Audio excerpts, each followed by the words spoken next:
it seems so rich and so textured. What stood out for you, Howard, when you read it tonight? Actually, way back at the beginning, the adolescent urges, I'm 83 years old and they still pop up occasionally. It's an And edit. and it's, what I've learned over the years is awareness. Way back at a meeting, I said I caught myself doing this, or I caught myself doing that. And after the meeting, this lady came up and gently put her hand on my arm. She says, "You might think of saying it that you became aware of," Oh, I like that. because yeah, Instead of she being caught in the act, right? yeah said caught that implies guilt, and that's not what this is about. So that was part of my journey, and I had attended my brother's funeral this last weekend and met a lot of the family and some other people, and those little adolescent urges to be number one and look at me and aren't I so good and blah.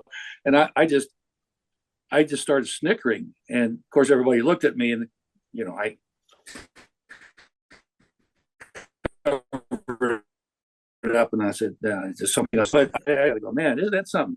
Those things just hang out with me, you know. Yeah. So anyway, that was my little thing for the week. Thanks. Wow, thank you. That's yeah, it's really interesting to hear how sharp your awareness has become, Howard. And I do like that. Instead of catching yourself, I'm becoming aware of. It's more compassionate, isn't it? And I think that's one of the things that happens with emotional sobriety as we continue on this journey is that self-compassion becomes a real important dimension and part of our experience in emotional sobriety.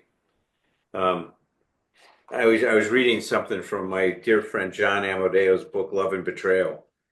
I'm working with a young 15-year-old, well, a 15-year-old, of course she's young, who just had her heart broken, and we've been kind of digging into what betrayal means. And God, man, if only somebody was processing that with me when I was 15, I would have had a chance to learn so much, right?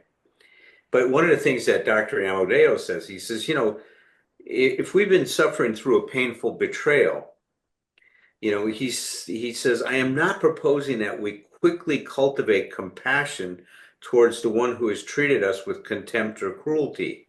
He says that would be asking too much of ourselves. And it's a caution that I think is so important is that we need to leave room for us to experience and feel whatever our experience is and not put those, should demands on ourselves that we should somehow be more spiritual right now or dealing with this in a better way than we are. We're dealing with it in the way we are. And if we have some kind of faith and trust in ourselves, we can follow these emotions and befriend them rather than resist them. Learn to flow with them rather than try to control them. Learn to experience them rather than to avoid them. See, that's the key in terms of as we grow along these lines, we want to have a different relationship to our experience.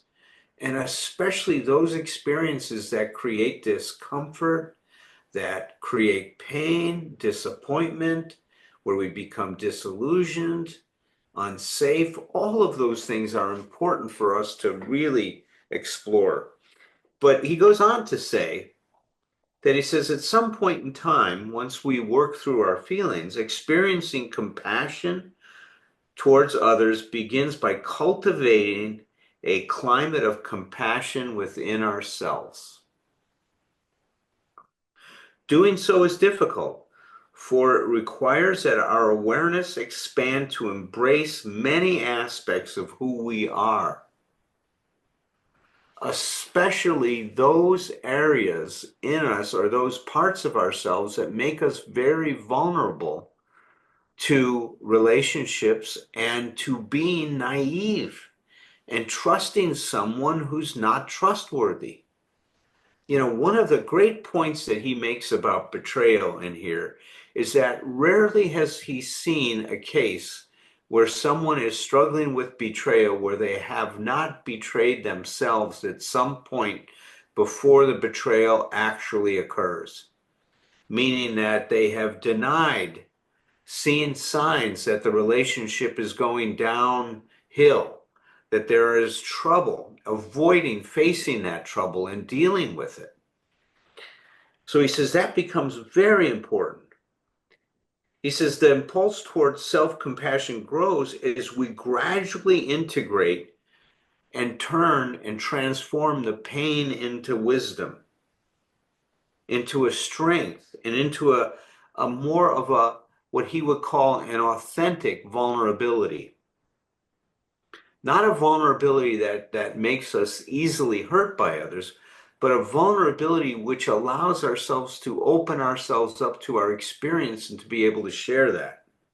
Two very different kinds of vulnerabilities. He says, as we overcome childhood shame and fear, our self-esteem, love, and autonomy begin to meld with one another. Listen to that again. As we overcome some of these issues that we're struggling with, our self-esteem, love, and autonomy begin to meld with one another. You know, I think that's a great way of describing what happens with emotional sobriety.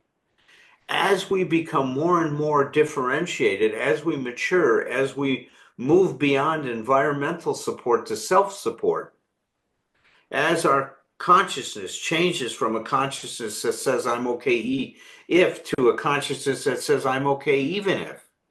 As we do this, then we experience that melding, that integration, right? That he talked about, that our self-esteem and our autonomy and our capacity to love becomes available to us in a different way than it has been. That our self-esteem is a self-esteem that's based on self-validation, not other validation. That we are emotionally autonomous and not overly influenced. Of course, we're going to be influenced by someone we care about. It would be absurd to think otherwise, but not overly influenced by them. And that we are free to love and to have an adult love. That's, you know, Erich Fromm defined as union with the preservation of integrity. As we learn the art of shifting attention away from self-critical and repetitive thoughts to the quieter emotions and sensations that flow from disappointment and grief and loss. See, one of the things that I think causes us to be so emotionally dependent and wanting to control people, places, and things, and to control relationships is that not many of us know how to embrace our disappointment or our sadness or our grief. So we try to protect ourselves from it by creating a world where it's never going to happen, a utopian.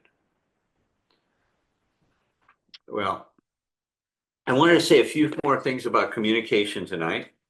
And then next week, we'll kind of wrap this all up, and maybe Julie and I will have one more role play next week. But I wanted to talk about our language, and I hope the demonstrations that Julie and I have made clear a few ideas.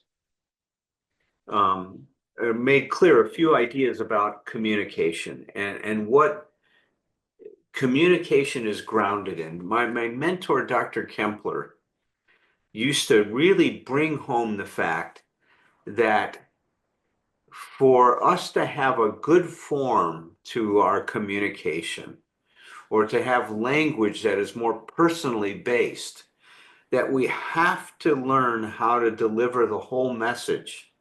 And that's what I was trying to do when I was talking to Julia last week about the issue of sex in a relationship when we were role playing that, is that when we're sharing, we're trying to bring all the different parts of our reaction to light, to be able to disclose them to our partner so our partner can really sense who we are.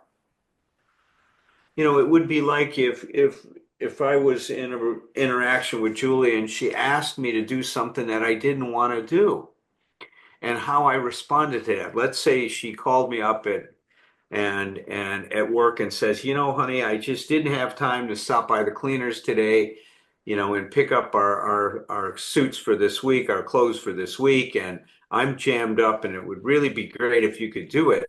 I'm not able to get there tonight. And then I would feel this kind of conflict in me because let's say that night I really didn't want to do that. I was looking forward to swinging by the gym, but if I do that, then I'm not going to be able to pick up the clothes because the cleaners will be closed by then. And so I would talk to her about both sides of the conflict. You know, there's a part of me that really wants to please you, but there's a part of me that was really looking forward to the gym.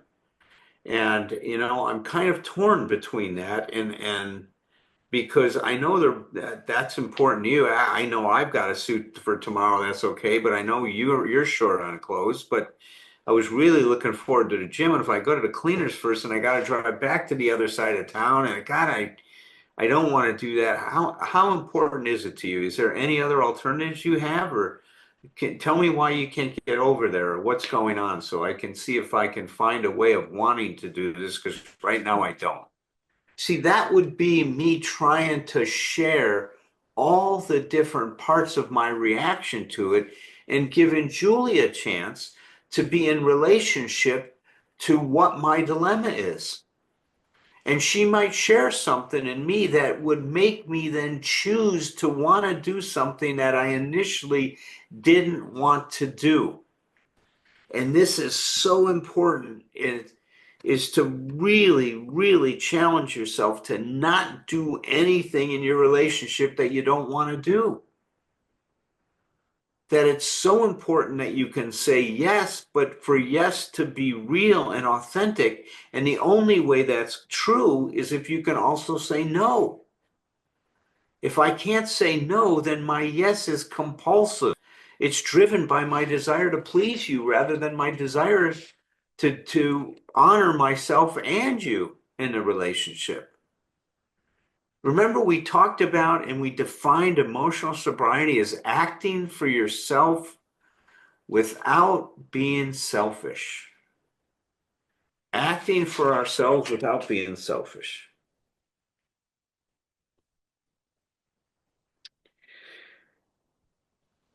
Well, what we want to do in terms of being able to find the words that most accurately reflect our experience in the moment is we want to define our present experience in a way that brings a sharp focus and awareness of what we're really experiencing. So in this way, our language has to be definitive. Definitive in terms of defining or bringing a sharp focus to what is going on with us. Now, to do this, I have to have some awareness of myself and what I'm experiencing. And if we've spent a lot of our life avoiding ourselves or being what we think we should be, or playing some kind of a role, when we stop and ask ourselves, well, what does this really mean for me? At first, we may not know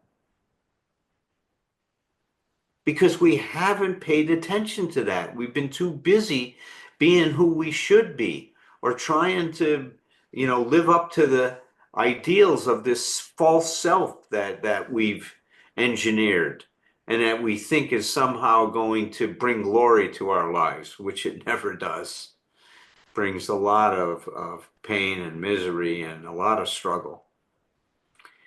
But that quest to really find the words that will clearly define what I'm experiencing and to deliver the whole message is such a critical part of holding on to ourselves in relationships. Because it is only when I can bring myself fully to you and be clear about who I am and what's important to me that I'm able to not be overly influenced by what you want or what you'd like me to do. So I hope that's bringing a little focus to this whole thing in terms of what the purpose of holding on to ourselves is, because it's really at the core of everything that's about emotional sobriety.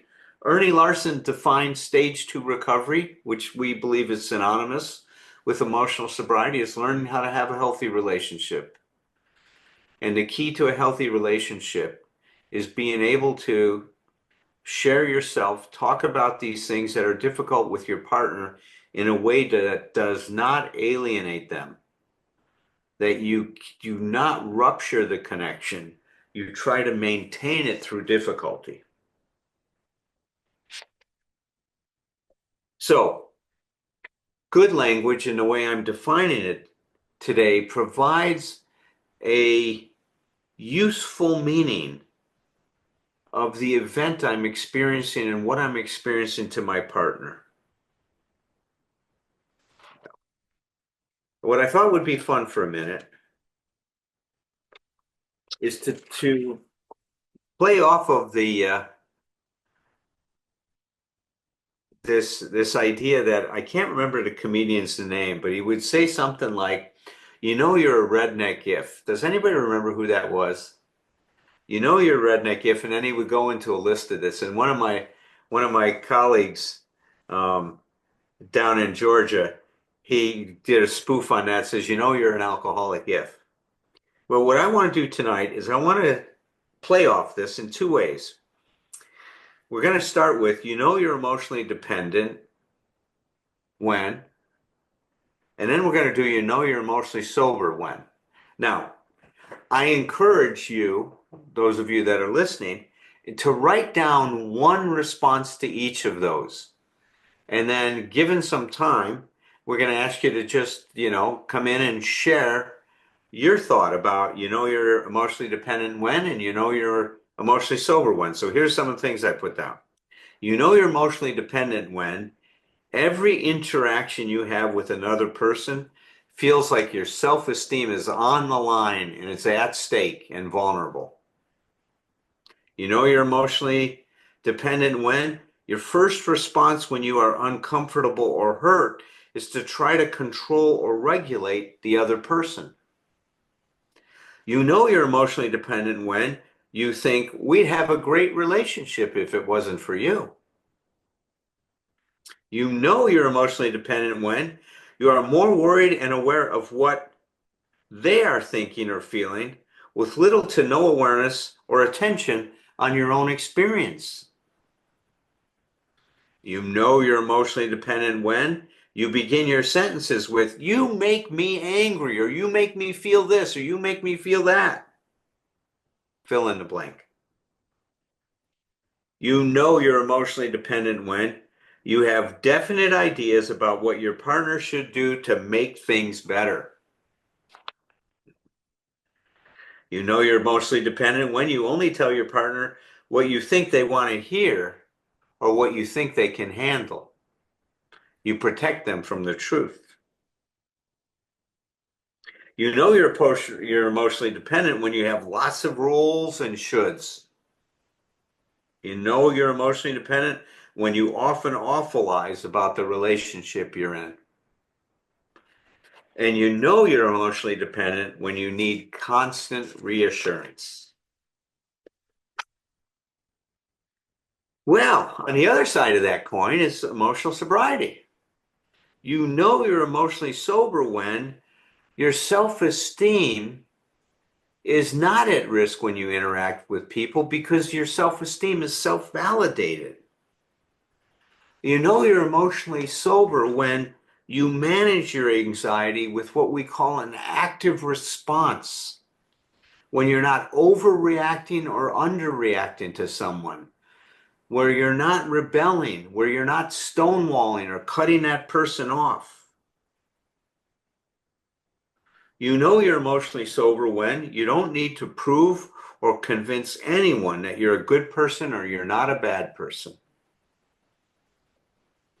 You know, you're emotionally sober when you act for yourself without being selfish.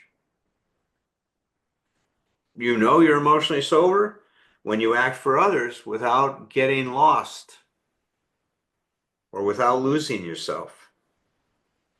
You know, you're emotionally sober when you speak from a personal language and you talk about what you want or what you don't want, what you like, what you don't like, what you will or what you won't do. You know you're emotionally sober when you don't file complaints about reality to the Reality Complaint Bureau. When you don't get offended by reality, but you see reality as an opportunity for you to learn how to deal with and grow yourself a little bit more. You know you're emotionally sober when you walk around with a consciousness that says, I'm okay even if things don't go my way.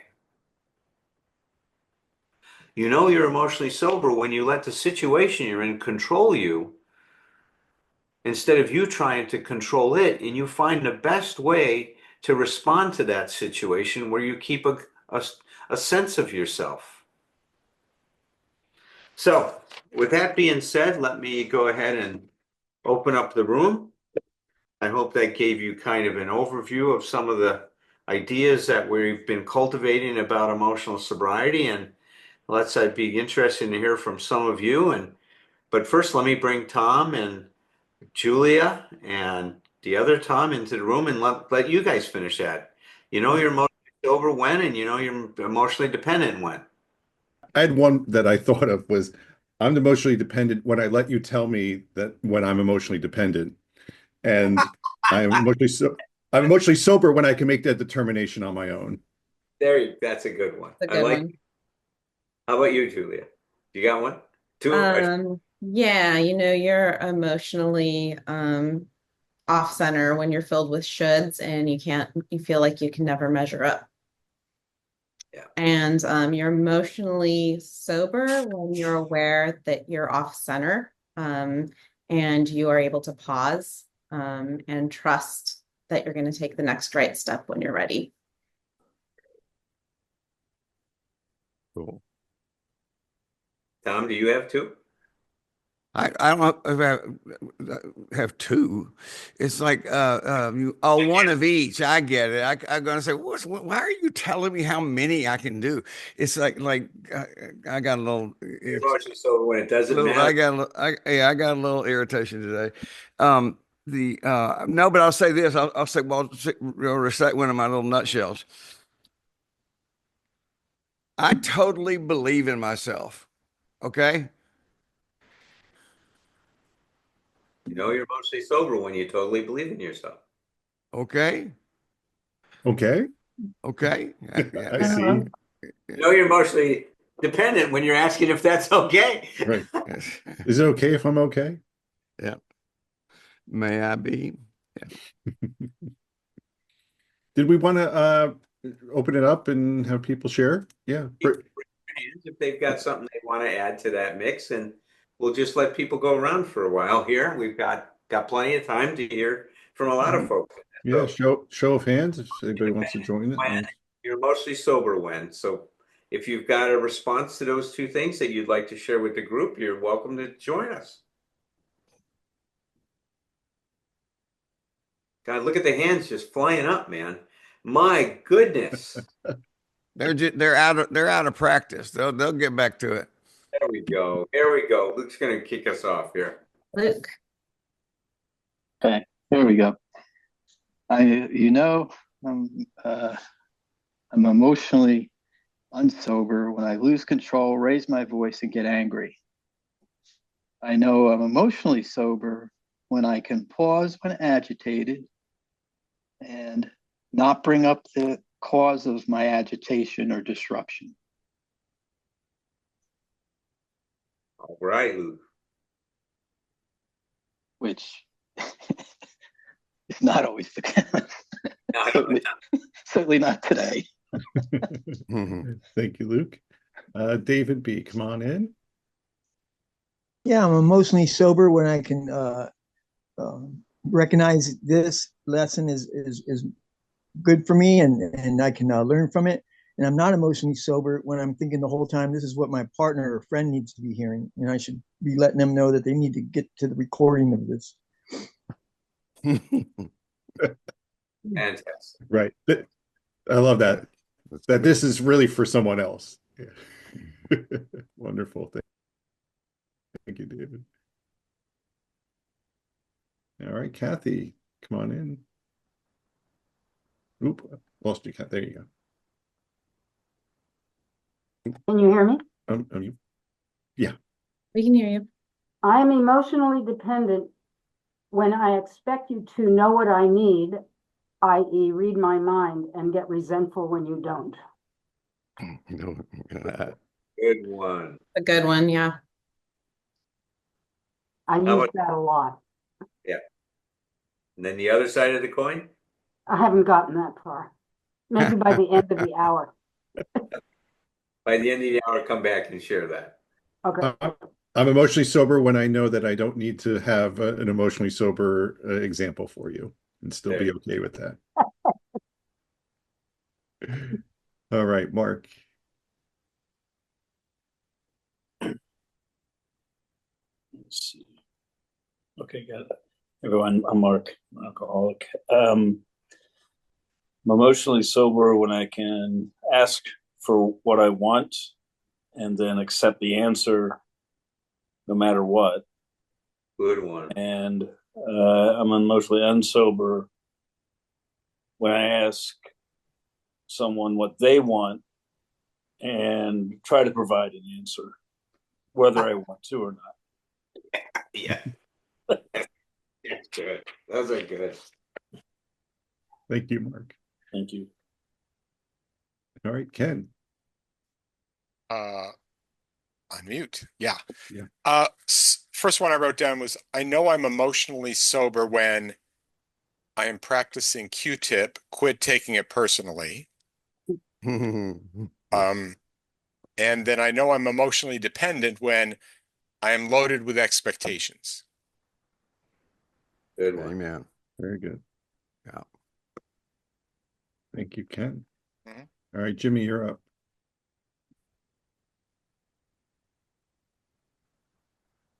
Thanks, Tom. I know I am emotionally dependent when I attempt to appease or placate someone projecting their anger at me. I know I am emotionally sober when I don't doubt myself. Nice. All right, thank you, Jimmy. And Catherine, you're up next. Hi, everybody. I'm Catherine. And I was going to say I'm emotionally sober when I'm minding my own business, and I'm not emotionally sober when I'm minding someone else's. Oh, good. So true. Hi everyone. Even- Well, I'm thinking a lot about historically I've been an explainer, apologizer, sorry, so and also when I feel tense about, whether or not people are gonna be comfortable, when I'm taking care of other people, I'm already checked out from my life. So the sobriety, the emotional sobriety looks like, I just show up and focusing on me, taking care of myself, Yeah. staying within my center of gravity. No need to explain, no need to take care of anyone. Well, I love that one, but just a reminder that about the explainer, because when you said you're an explainer, I go, I mean, I know we're not the only ones here, but because we're all nuts in our own way, but boy, I mean, I can even know that I'm doing that, and I almost can't, or I can't stop myself from doing it. It's like somebody will, I mean, I give people so much more information than they ever want to know about me. It's like, like I gotta make it. I'm not gonna be able to make it. So and let me tell you this though. I was born at an early age, and the early childhood was, and I began to tell, and then people go like, "Oh my God, just leave me alone." So I don't care, but Yeah. over explaining, I love it. Thank you. Can I say something? Thank you, Tom. I mean, the other thing is, I mean, I do it, I've done it verbally, and of course, like I look at my emails. you know, Oh, God. all of this storytelling, and people have told me actually, you don't need to explain anything, Elizabeth, you know. You know what I've done of late or over the last several months is I'll just go back and take out the first part of every email because it always begin if my reflex inside just is sorry something, I mean that's just a family thing, a cultural thing, I could start them just by saying, dear so and so, I'm sorry. And just then go on with whatever it is. But I'm sorry for being late, or I'm sorry for not being in touch, and I realized, when it fits into emotional sobriety, that basically, if somebody has a problem with me, they can say that, or they can tell me. It's like Dee Dee and I, many years ago, decades ago, we got a contract that we called no news is no news, which means we're committed to, even though I like to, probably everybody likes to avoid conflict, or I certainly like to avoid conflict, but in spite of that, I still made the agreement that if I have a problem that is on my mind or on my heart and I need to talk to Dee Dee about it, I will tell her and she will do the same for me. So it's like, because I would make up, she was always going to leave me by the time I got home. It's like, it was just, I mean, it was strange, but getting to that place where it's like, you can ask me, do you have any problems with you? And I go like, no. And you go, well, how would you know that? And I go, because she hadn't said anything, And that would make me immediately paranoid about what she's going to say when I get home tonight. However, I just need to point that out. Hey, somebody just put in the chat, you're a redneck when you use a squeegee at the gas station to watch your whole car. Oh, okay. Wash your whole car. You use a squeegee at the gas station to wash your whole car. I can see that one. That's a good one. Do you remember who it was that did that? That's It's yeah, Jeff Foxworthy. Jeff Foxworthy. That's who it was. Yeah. Right. All right. Got a couple others coming in. Yep. Next up, we have Elibu. I know I messed that up. Okay, unmute yourself. I definitely want to know how to pronounce this. Go ahead. No? All right. We'll go on to iPhone. I think that might be me. That is you. Yes, thank you. What's your name? Bonnie B. Hi, Bonnie Bonnie. B. Thank you. I'm emotionally sober when people are allowed to show up just as they are with no strings attached. I'm emotionally dependent when my peace is dependent on how someone else shows up. Nice. Nicely done. Yeah, I like those two. Cool. Thank you, Bonnie. All right. Deidre, is that it? Yes. Yeah. Two things I wanted to relate to the over explaining. That was something that I just loved to do. And in my addiction, I did wash my car with the whole squeegee. Can you believe that? Okay. So I know Is there something wrong with doing that? I just need to ask. Is that a bad thing to do? I don't know. Okay. Texas, they do that stuff down in Texas all the time. I'm emotionally dependent if I feel like I need you guys to tell me if I can use a squeegee or not. All right. I know I'm emotional sober when I am not trying to prove my worth. I just know it. I'm emotionally sober when my best is good enough. And I am emotionally sober when I accept others for who they are, exactly who they are. Yeah. Nice. Very nice. Thank you. That's it. Expect people to be who they are. And it looks like, and again, is it Elibu? Libu. Libu. Thank you. All right. Go ahead. Libu. I know I'm emotionally dependent when I have to defend myself. I know I'm emotionally dependent when lying is my first choice. I know I'm emotionally sober when I don't have to defend myself. I know I'm emotionally sober when honesty is my first choice. Very good. That's great. That was Great, great stuff. Thank you. Very good. A lot of wisdom out there. A lot of wisdom out there. Another one says, I'm emotionally dependent when I need to prove to you I am right. I am emotionally sober when I don't need to be right. Ooh, that's a good one. Yeah, good one. That was by Renee K. And then Tanya wrote, I know I'm emotionally dependent when I blame, when I have a sense of urgency, when I am entitled, when I am compulsively shopping. Okay. All right. Gabriella. Hey guys. Oh, hey, Gabby. Good to see you. I actually have a short share that I was hoping to get some feedback on. It has to do with this topic, but I didn't want to butt in while people were still doing the Go right ahead. stuff. So for me, I feel like this is a success story, but I'm definitely open to feedback on any improvement. But I recently have been going through a rough time at work where my partner and I both work at the same company, and we got acquired by a Texas company, and things have really gone downhill since then. So we've both been super stressed. For about a couple months, we've been working inhumane hours, and we're just now getting to the place where we're over the hump.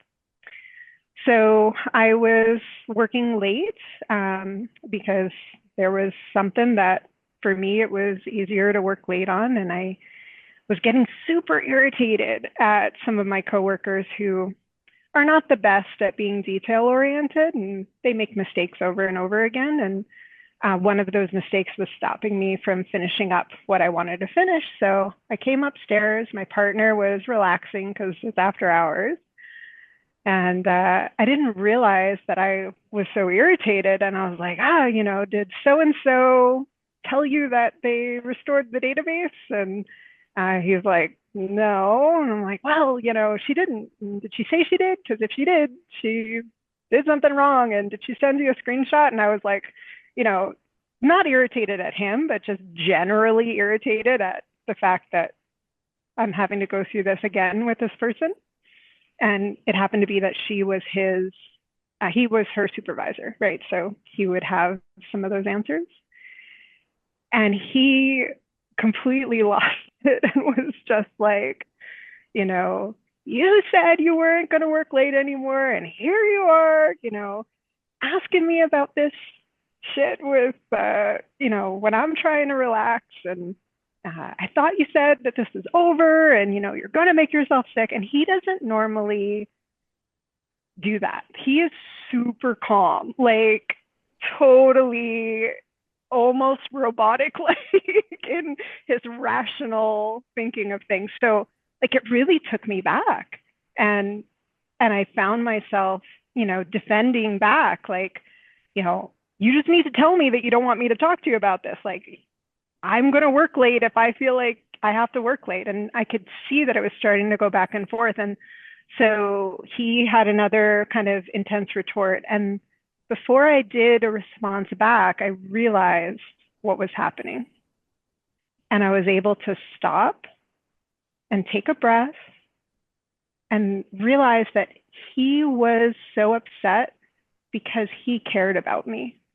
And he's scared that if I keep working like this, I'm going to make myself sick. And that all the stuff that kind of we were bickering back and forth about, like, that was the root of it. And so I said, I understand that you're really disappointed that I'm working late again tonight. And I can't promise you that this will never happen. It will happen when I feel like it's important to me, but I really appreciate that you care about me, and I apologize for coming in and kind of demanding this information from you. And when you're ready, we can talk about, how maybe you could let me know, when it's not a good time to talk to you about this, because I can't read your mind and I'm not going to. but I'm really open to that. And I just need to know, because it's not reasonable to never talk about work, after the 5 o'clock hour. That's not how we function, but I'm willing to do that. And you could tell he was still upset, and he still, made some other retort that was pretty amped. And I said, okay, well, I totally get it. You need some space. You need to feel your feelings. I understand you're upset, and I want you to have that. I'm just going to go back downstairs. I'm going to give you some space. I just want you to know that I love you, and that it wasn't my intention to upset you. And then he, for a couple hours, played on his virtual reality headset and kind of got it out of his system. And by the time I was done working, I came back upstairs. I also, as I was saying this, I went up to him and I put my hand on him, and I was looking into his eyes when I was saying this. And he said, yeah, I could tell that you were over it, super fast.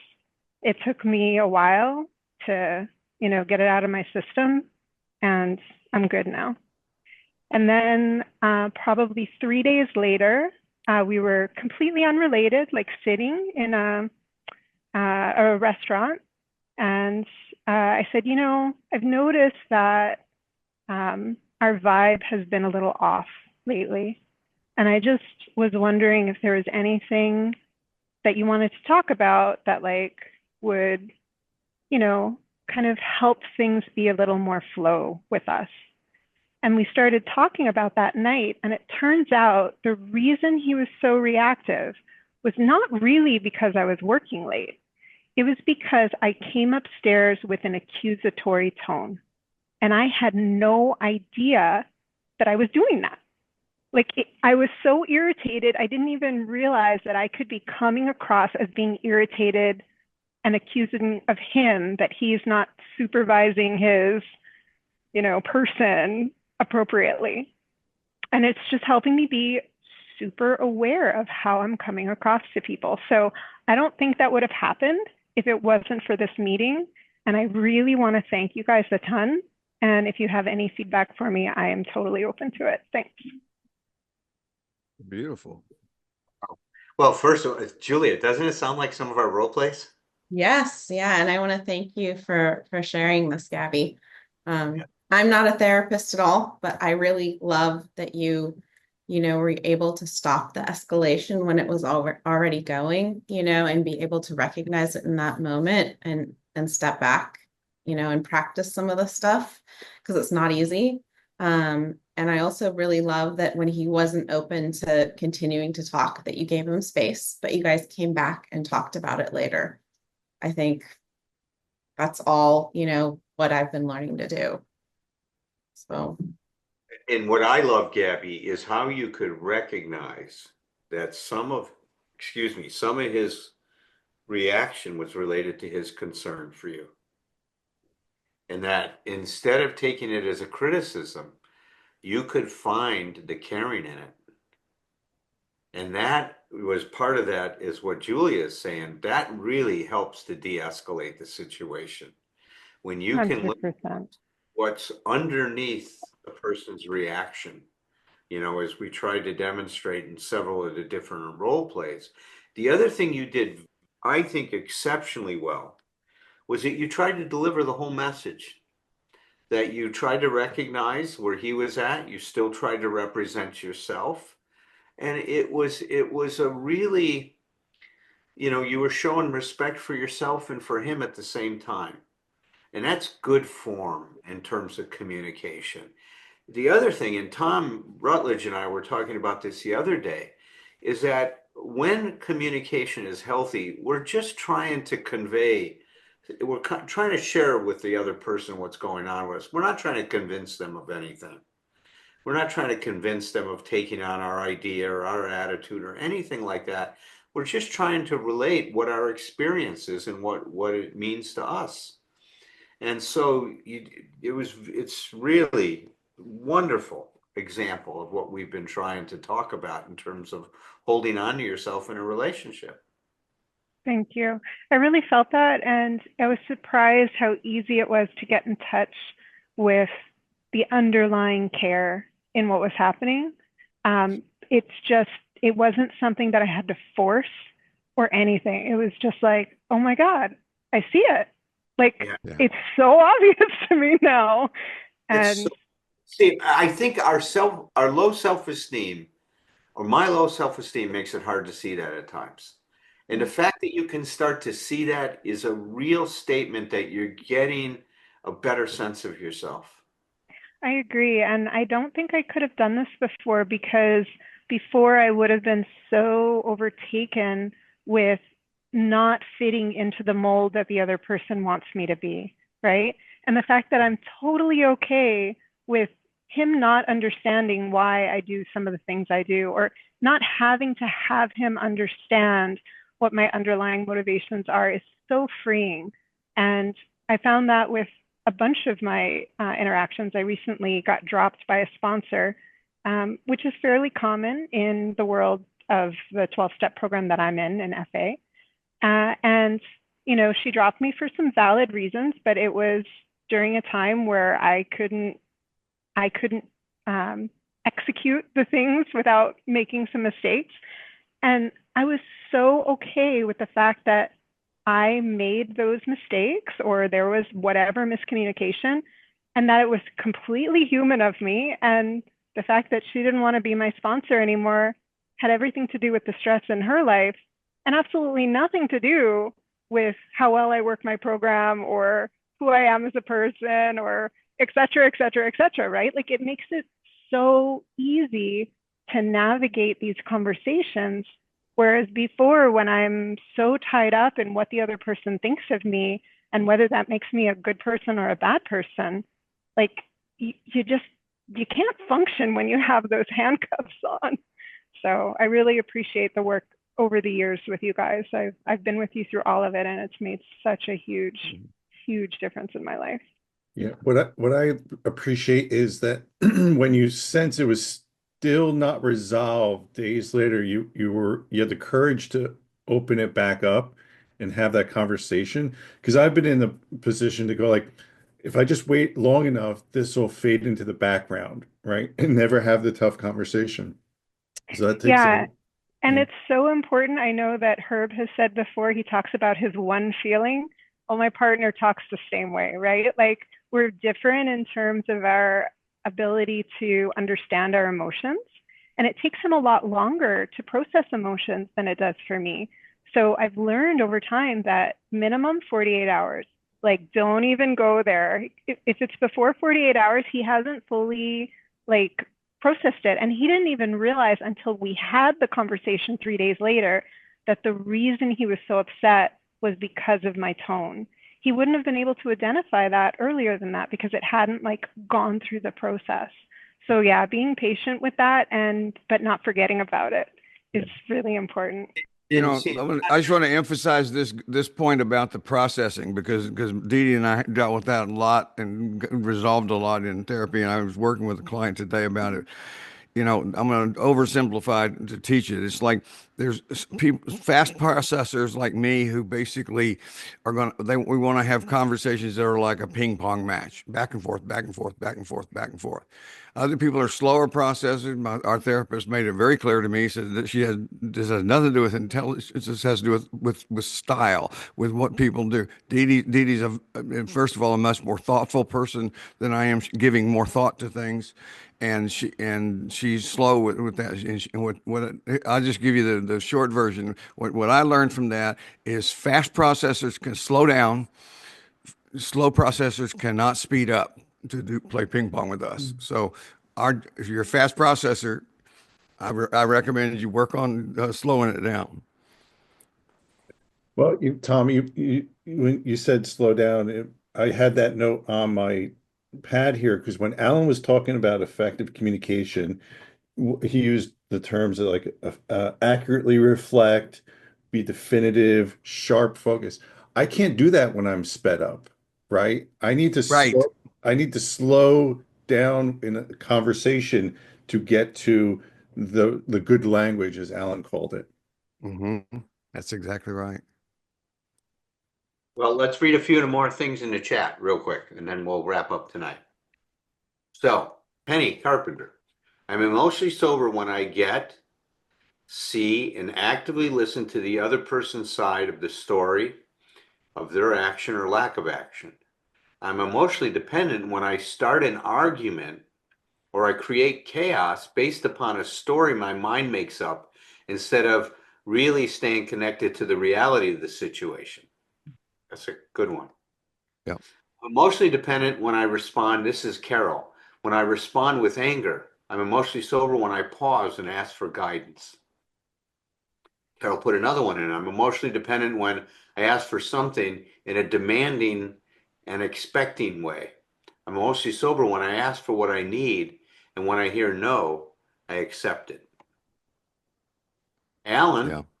we spent some time talking with at the beginning. He says, I'm emotionally dependent when I'm living in the past or the future. I love it. That's true, isn't it? That's a good one, Al.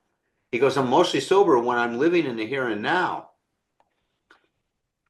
He's got a quote from Living Clean, The Journey Continues, that says, love sneaks up on us. The very fact of that love and its undeniable presence in our life does its own quiet work, healing the wounds that nothing else seems to reach. Nice. Keith says, oh, since we brought up comedians and tied to what we're discussing, I once heard a guy named Rick Reynolds use the term asshole momentum. I love this to describe when in the heat of something you realize you're wrong with, but you can't stop or back down. Asshole momentum. Oh, yeah. You know you're sober when you've got your asshole momentum rolling, when you got your mojo going in that way. Ken B says, I know I am emotionally dependent when I start talking too much, trying to control the conversation so I can get the results I want. Good one. Yep. Melanie says, I know I'm being emotionally dependent when I start entertaining everyone in the room. Sherry Yu says, my emotional dependence is when I don't like being emotionally sober with an emotionally dependent person. That's honest. That's honest. My emotional sobriety is forgiving myself and lovingly accepting and wanting to change myself. Tanya says, beautiful, giving people space. I'm emotionally sober when my shame doesn't want me to fix urgently and make it all about me. You know, my fault, like it's my fault when they pull away. And Stephanie says, these would be great as a short chapter in a book. Great wisdom from everyone. Stephanie, I was thinking the same thing. And Yeah, Alan, someone posted earlier the ones that you read. They were like, "Can I get these in a list?" So maybe we could put something together. Wonderful. All right, everyone. Next week we'll wrap up holding on to ourselves. Yeah, and you asked this question earlier, and you know I'm that guy. So I checked. We have 222 videos on our YouTube channel. Let's see if I could share this real quick because it's worth sharing. So if you have not gotten there yet, get to our YouTube channel. This is our playlist. They're organized by topics. 222 videos, which is somewhere between 8,000 and 9,000 hours of content on the topics we've been talking about for the last 5 years. No wonder we're tired. I know. And for those of you who showed up, just joined in, we do start at 9 p.m. Eastern these days because we've just put in 9,000 hours worth of work over the past couple of years. And that's right, Thomas. we're a little worn out.